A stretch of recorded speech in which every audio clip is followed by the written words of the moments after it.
Bonjour, bienvenue dans Femmes et Pouvoir, l'émission qui met en lumière des femmes qui savent lier pouvoir et féminité. Tout le monde nous dit que serait le monde s'il était dirigé par des femmes. Nous, on a pris le parti d'aller toutes les semaines à la rencontre de femmes de pouvoir qui nous parleront de leur vision de l'exercice du pouvoir, de comment est-ce qu'elles sont arrivées là et surtout quel message elles souhaiteraient délivrer aux générations futures. Aujourd'hui, j'ai le grand plaisir d'accueillir Marie-Aline Vadius. Bonjour. Bonjour Carole. Alors Marie-Aline Vadius, vous êtes directrice adjointe de Du Centre d'éducation pour adultes Champagnat, Oui. de la commission scolaire de la ville de Montréal. Commission scolaire de Montréal. Commission scolaire de Montréal. Et vous avez siégé pendant de nombreuses années, je crois plus de 6 ans, Oui. à la commission, au Conseil Conseil interculturel de Montréal, Oui. où vous avez été d'ailleurs la présidente pendant Oui. plus de 2 ans. Oui, exactement. Donc, évidemment, et vous siégez aussi dans plusieurs conseils d'administration, vous êtes très engagée, en tout cas au niveau très engagée de la vie sociale Oui. et de la vie associative à Montréal, Oui. où vous êtes depuis plus de 17 ans, je crois. Exact. Vous êtes d'origine De la martiniquaine. Martinique, oui. Bon, ouais, voilà, on a tout dit. Donc, dites-nous en un mot, pour Marie-Aline Vadius, qu'est-ce que c'est le mot pouvoir ? Alors pour moi, le pouvoir, c'est une volonté d'abord et ensuite l'action. C'est la volonté d'agir sur soi, sur les autres, sur son environnement pour améliorer les choses ou pour arriver à un résultat quelconque. Et plus personnellement, c'est cette volonté d'agir et d'action pour tendre vers un monde pour moi qui serait un monde idéal, à savoir un monde exempt de discrimination, que ce soit du genre, du handicap, de la race, etc. Donc c'est vraiment cette volonté d'action et j'agis tous les jours de par mon travail et de par aussi mes mandats au sein de conseils d'administration pour amener vers ce monde idéal que je crois qu'il devrait être. Très bien. Est-ce que cette volonté de tendre vers un monde idéal, vous l'appliquez de la même façon dans votre environnement personnel que professionnel ? Oui, c'est sûr qu'il y a parfois quelques différences parce qu'on n'agit pas de la même façon dans sa famille ou au sein avec ses collaborateurs au niveau professionnel. Mais comme je le disais, c'est aussi un travail sur soi qu'on fait chaque jour, ce pouvoir, cette volonté. Il faut travailler sur soi et je le fais indifféremment, que ce soit au niveau familial, personnel ou au niveau du travail. Est-ce que vous diriez qu'il y a une différence dans l'exercice du pouvoir selon si on est un homme ou une femme ? Fondamentalement, je dirais que non. Mais oui, il y en a, ne serait-ce que par les stéréotypes qu'on nous amène, ne serait-ce que par qu'on voudrait que ce soit un homme, qu'on voudrait que ce soit une femme, ce qu'ils dégagent. Donc, il n'y a pas si longtemps, on disait que les hommes, les femmes, pour accéder au plafond de verre, au fameux plafond de verre, il fallait qu'elles se comportent comme un homme. Puis maintenant, on dit, ben non, il faut le côté féminin, le côté rassembleur. Mais je pense que, profondément, si on arrive à une réelle parité, à une réelle équité dans l'exercice, dans tous les milieux, que ce soit le milieu de pouvoir ou autre, dans tous les milieux où il y a une réelle parité, ben là, on se rendrait compte que ce n'est pas une question de genre, mais c'est une question de personnalité, de son passé, de son éducation, de son environnement. C'est plus une question de personnalité que de genre, je dirais. Très bien. On entend souvent dire que les femmes qui ont du pouvoir, qu'elles ont dû sacrifier quelque chose. Est-ce que ça a été votre cas ? Non. Non. Vous n'avez rien sacrifié, tout s'est passé normalement. Mais parce qu'on ne voit pas les choses comme un sacrifice. Quand on veut quelque chose, quelqu'un qui veut faire le 100 mètres, bien sûr, il va prendre des dispositions pour. Il veut être le champion du monde du 100 mètres, il va prendre des dispositions. Je ne pense pas qu'il se dit je me sacrifie pour ça. Je le fais parce que j'ai envie de le faire. Parce qu'il a envie de le faire. Et puis il y a des choses, il y a des responsabilités qui viennent avec ça. Donc je ne dirais pas qu'il y a des sacrifices. Quel conseil donneriez-vous à une jeune fille qui aspire en tout cas avoir ou accéder à un espace de pouvoir, en tout cas qui a de l'ambition, qui a envie de réussir, qui vous dit « donne-moi des astuces, j'ai envie de réussir », qu'est-ce que vous lui diriez? C'est d'aller chercher des modèles, de bien définir c'est quoi vraiment pour elle le pouvoir. C'est pas forcément être dans un espace très haut ou d'avoir une position par rapport à d'autres. Ça peut être aussi en collégialité de travailler sur des sujets qui nous tiennent à cœur, de vraiment d'aller se définir elle-même, de prendre soin d'elle. Et ça passe aussi par l'éducation et de ne pas lâcher, et de continuer, d'être assidu, de garder son objectif. Très bien. Je sais que vous êtes très engagée sur toutes les questions de diversité, inclusion, égalité et sur la question de l'handicap aussi, beaucoup. Est-ce que vous avez identifié dans votre environnement professionnel une pratique, une action qui pourrait peut-être contribuer à ce que les choses elles avancent peut-être un peu plus vite? Je me rappelle avoir... Non, une action, une pratique. C'est d'inclure, c'est l'inclusion en fait. C'est d'adopter la différence, d'adopter l'inclusion. Je me rappelle avoir travaillé avec une femme qui est aveugle. Et cette femme, elle faisait du ski, elle partait en voyage. Et c'est un modèle pour les gens qui étaient en situation de handicap, qui venaient et qui la voyaient agir et qui se disaient ben, « moi aussi, je peux y arriver, je peux faire des choses, je ne suis pas cantonnée à rester chez moi, je peux exercer un métier. » Et puis, elle était conseillère pédagogique, donc elle conseillait des gens. Il y a des gens, c'est magnifique ça. Elle était complètement aveugle, bien sûr. Puis, il y a d'autres personnes, donc oui, c'est de ne pas hésiter à inclure les gens, quelle que soit leur particularité. Très bien. Est-ce que vous avez une phrase, un proverbe qui vous illustre, qui illustre votre personnalité ou qui vous inspire? Une phrase qui m'inspire, ce serait, avec le mot pouvoir, ce serait bien d'avoir cette volonté, la volonté et d'agir.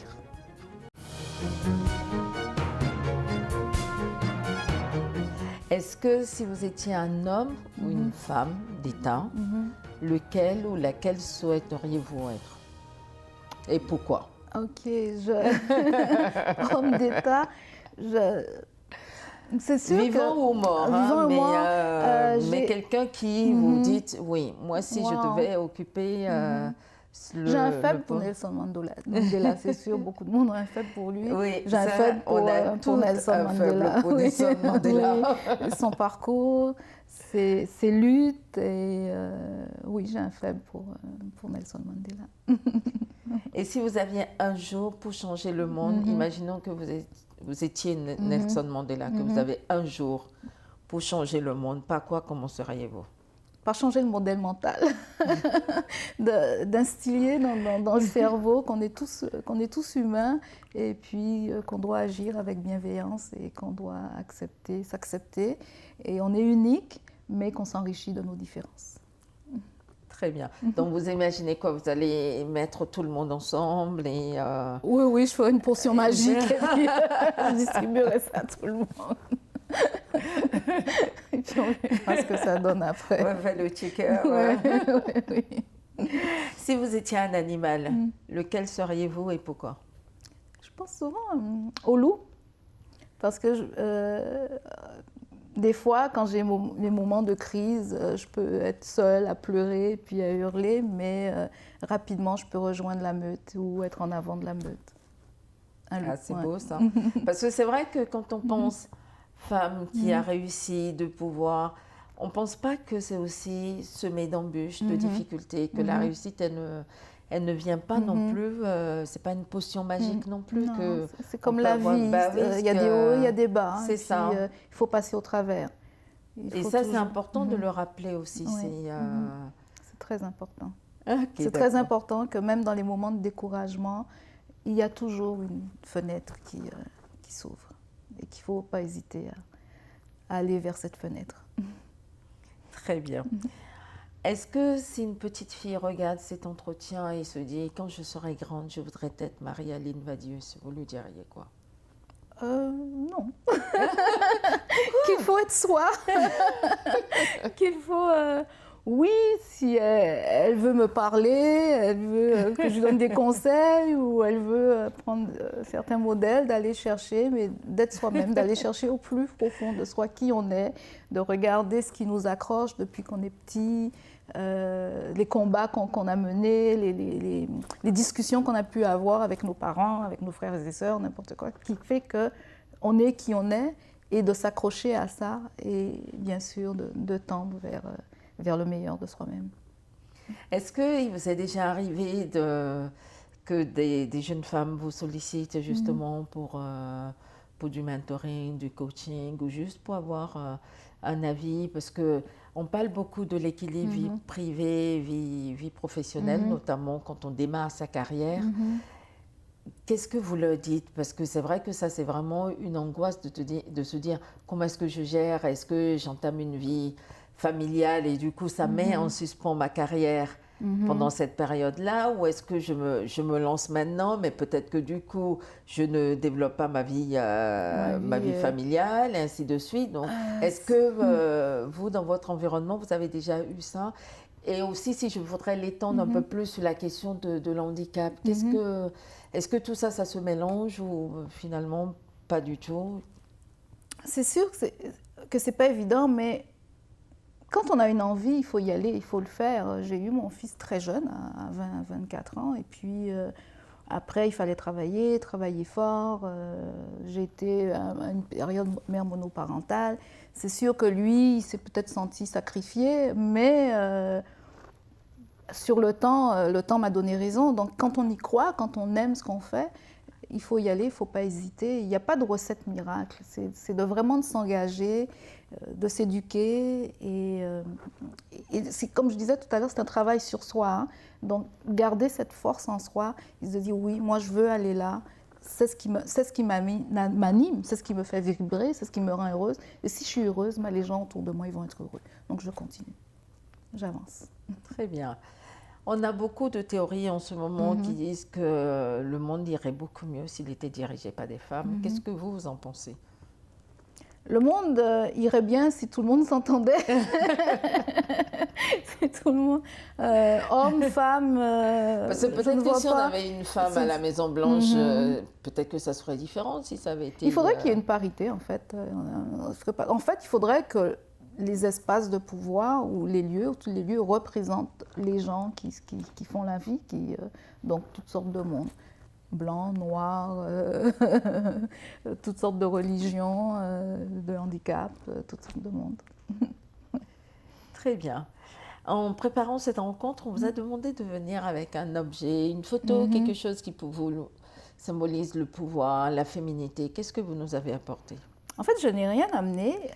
J'ai des choses qui me suivent tout le temps. Alors vous êtes amenée vous-même? Je me suis amenée moi-même avec mes bijoux. Donc j'ai cet anneau qui me vient de ma grand-mère, cet autre de ma grand-mère, ce bijou aussi de ma mère. Donc ça me rappelle mon passé, d'où je viens, des sacrifices qui ont été faits par des gens avant moi. Donc c'est vraiment de ne pas oublier d'où je viens. Puis j'ai ce bijou qui m'a été offert par mon fils. Donc c'est où je m'en vais, puis qu'est-ce que je veux laisser comme héritage. J'ai vraiment toujours ces bijoux-là sur moi que vous portez que je porte et qui sont importants pour moi parce que ça me rappelle à la fois mon passé et puis ça me donne une perspective sur l'avenir. Très bien. Notre entretien touche à sa fin. Pour Marilyn Vadius, le pouvoir, c'est la volonté d'abord et ensuite l'action. Bien évidemment, quand on pense aux femmes qui ont réussi ou qui ont du pouvoir, on a l'impression que ça se fait aussi par une baguette magique. On sait très bien que ce n'est pas le cas. Est-ce que vous, dans votre environnement personnel ou professionnel, est-ce que vous avez quelqu'un qui vous a inspiré, que vous admirez le plus, qui est quelque part un peu votre moto, votre modèle, sur lequel vous vous appuyez pour avancer, qui a peut-être certainement contribué à ce que vous ayez cette réussite-là? Ah, c'est ma grand-mère maternelle, qui était une femme qui savait ni lire ni écrire et qui malgré tout a élevé ses enfants, plus les enfants de son mari, et puis qui est une Elle a femme... élevé combien d'enfants? Ils étaient combien? Elle en avait 7 et puis il y en avait 3 hier. Waouh! Donc, puis elle s'est battue. C'est une femme qui a vécu des violences conjugales et qui n'a pas hésité à dénoncer son mari. Et, donc, elle nous a insufflé ce goût-là, ce goût d'indépendance, de se battre, de ne pas se laisser faire et puis d'avancer et bien sûr de léguer pour le futur à nos enfants des valeurs. Et ça, c'était en plus, on parle de ça il y a plusieurs années et elle n'a pas hésité donc à imaginer ce qu'elle serait maintenant. Et en plus, elle savait ni lire ni écrire. Donc, et c'est une femme qui s'est vraiment battue. Donc, c'est quelqu'un, je pense tout le temps à elle. Elle est dans mon cœur. D'ailleurs, je la porte. Et elle est toujours avec moi et elle me guide. Ah ben, très bien. Qu'est-ce qu'on vous souhaitez que les personnes qui nous regardent retiennent de votre passage dans cette émission, par exemple? Je reviendrai sur la notion de pouvoir qui est l'action sur soi. Donc c'est vraiment d'agir sur soi et puis d'être en constance, en constance là-dedans. Donc de vraiment agir sur soi pour le bien-être des autres. De travailler sur son équilibre, travail-famille, de travailler sur sa santé, de travailler sur ses pensées, de travailler sur ses modèles mentaux, de travailler sur la vision qu'on se fait, de l'idéal qu'on se fait, de ce qu'on aimerait que les relations humaines soient et de travailler sur la compassion envers les autres. Mais ça paraît très simple quand vous en parlez, mais pourquoi ça ne marche pas? Pourquoi ça ne marche pas? Comment on y arrive? Est-ce que vous avez une astuce, quelque chose? C'est un travail constant, c'est de se lever le matin et puis de se dire, bon, ce matin, qu'est-ce que je peux faire pour améliorer ma vie et la vie des autres et comment je peux être une personne encore plus inclusive et quelles actions je vais porter. Mais ça, c'est quand on est déjà un peu bien dans sa peau, qu'on a déjà fait un travail sur soi. Mais quand on est complètement... qu'on a l'impression qu'on ne va peut-être pas y arriver. Justement, par exemple, vous disiez tout à l'heure, vous puisez dans vos, on va dire, dans vos racines familiales et ce que votre famille vous a apporté. Donc oui, mais comment fait-on quand on est encore plus loin que ça? Il faut prendre conscience déjà qu'on est plus loin. Il y a des gens qui n'en ont pas conscience, donc c'est pas évident. Mais si on est conscient qu'on est plus loin, d'aller chercher les ressources qu'il faut. Et puis il y a toujours quelque part quelqu'un qui va nous aider. Ou maintenant on a l'Internet, il y a plein de vidéos partout qui peuvent nous aider à cheminer. On peut prendre contact avec des gens ailleurs, pas forcément dans l'endroit où on vit, mais partout sur la planète. Et puis on peut s'exercer. Bien sûr, si on est conscient qu'on veut se développer, alors on y va et on le fait. Justement, est-ce que vous avez, parce que vous êtes des Antilles, vous êtes passé par la France, vous avez beaucoup voyagé, vous êtes à Montréal, dans vos pratiques professionnelles, vous rencontrez énormément de personnes. Est-ce quelle différence culturelle on peut noter justement dans la place des femmes, dans la société tout court, sans même parler de la place des femmes dans les espaces de décision, entre par exemple Montréal et les Antilles, par exemple. Parce qu'on a un peu une image de la femme antillaise qui est très castatatrice, qui est très dominatrice, qui ne laisse aucune place. Est-ce que du coup ça c'est un modèle qui fonctionne bien ou c'est juste un préjugé qu'on a finalement? Mais est-ce que c'est un modèle qui fonctionne bien? Je ne sais pas si ce sont des femmes très... Je disais, le pouvoir, enfin, qui on est vient avec notre passé, donc, ou notre environnement. En Martinique, je viens de la Martinique, c'est sûr, il y avait une récente étude qui disait qu'il y a beaucoup de femmes, il y a plus de femmes que d'hommes dans des espaces de pouvoir ou qui ont fait plus d'études, mais il y a aussi plus de femmes que d'hommes. Donc, ça vient aussi avec l'environnement et le passé. Et puis, Donc, ouais, peut-être qu'elles sont plus castratrices. Je ne sais pas, je n'ai pas vu ça. Mais... Non, mais c'est juste, c'est une image qu'on se donne. C'est une image qu'on dit, peut-être parce qu'on en voit plus, justement. Donc là, il faudrait travailler pour qu'il y ait plus d'hommes, qu'il y ait un partage qui se fait. Parce qu'ici, on a plutôt l'impression que pareil, les femmes, en tout cas, on a l'impression que c'est une des sociétés les plus tolérantes en matière d'égalité. Hommes-femmes, que vraiment les femmes, elles ont quand même vraiment pris tous les espaces, peut-être pas assez, espaces ça commence, de décision. Il y a du travail qui se fait, et puis il y a quand même, on réclame plus d'espace, plus de présence des femmes dans des lieux, donc il y a quand même du travail à faire. C'est pas encore assez. Alors qu'aux Antilles, c'est déjà bien avancé, c'est ça? C'est avancé. Est-ce que c'est avancé parce qu'il y a une volonté, ou c'est avancé parce que, par défaut, il y a plus de femmes que d'hommes? Ok, d'accord. Ça, telle est la question. C'est une différence. Vous venez justement de laisser votre siège au Conseil interculturel, de Montréal. Quels sont vos projets, quels sont vos engagements? Parce que je sais que de par nos discussions, que vous êtes incapable de ne pas vous engager, de ne pas être actrice justement, de voir comment est-ce que vous pouvez améliorer la vie des autres. Quel est votre futur engagement? Là, pour l'instant, je suis au Conseil supérieur d'éducation. Je suis membre du comité d'éducation des adultes et de la formation continue. Et on travaille sur un projet de voir le parcours de formation des personnes immigrantes et comment elles s'insèrent dans la société, comment ce parcours-là se fait, si c'est bien fait, qu'est-ce qu'on leur donne comme service et si les services sont bien adéquats pour les amener à une intégration, à une belle intégration à la société québécoise. Donc, là, pour l'instant, c'est ce que je fais.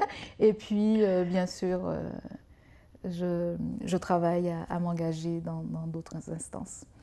Je fais partie aussi du groupe des 30, qui est de Concertation Montréal. Et c'est un groupe où il y a 30 personnes issues de la diversité, comme on dit. Et ces personnes qui ont soit réussi ou qui ont été sur plusieurs instances de conseil d'administration vont servir de modèle à des jeunes et des moins jeunes. Très bien. Mais en tout cas, vraiment, merci beaucoup. Merci à vous, Carole. Merci beaucoup. Pour tous ces partages-là. Et donc, je vous dis à très bientôt. Merci.